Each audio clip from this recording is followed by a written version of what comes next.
এই ত্রিভুবনে ওর সমস্ত দেবদেবী পূজিত হয়। অর্থধানে একই অবশিষ্টি মানব হয়ে দেবতাদের বৃদ্ধাচরণ।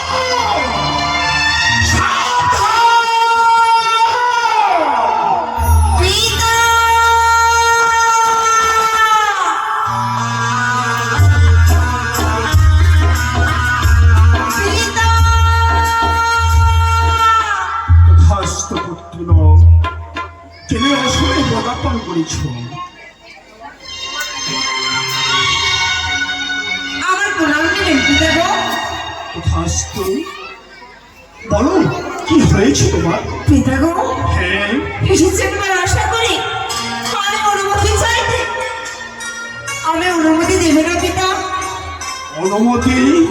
কিসের অনুমতি? পিতাগো, আমি চাই অনুমতি। আমাকে এখানে অনুমতি দাও পিতা।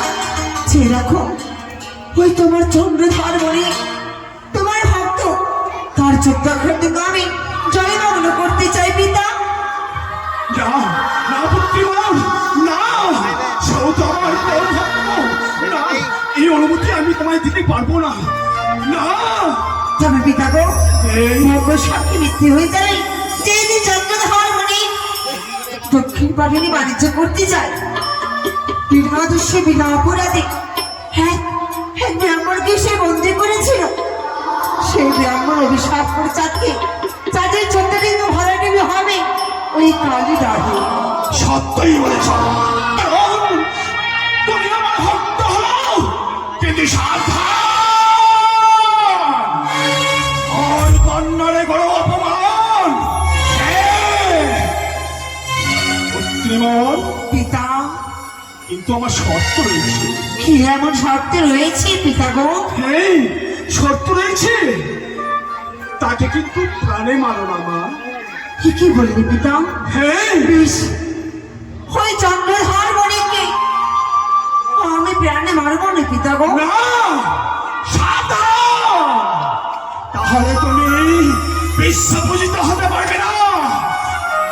এসো এসো বুদ্ধিমান, তোমার পশ্চাতে সর্বক্ষণ রয়েছে। এসো এসো। দেখি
জীবন আপনি রক্ষা করুন ভগবতী। সত্য বলেছে রাজভাই, রক্ষা আমায় করতেই হবে। মনে পড়েছে এই মুহূর্তে আমি মা ভবানীকে আমি স্মরণ করবো, স্মরণ করে মা অনেক নিশ্চয়ই হবে, আমাদের রক্ষা করুন। দেখা দে মা, দেখা দে, দেখ মা, অধম চাঁদ বিপদে পড়েছে মা, তাই স্মরণ করেছে। দেখা দে মা, দেখা দে, দেখা দে, দেখা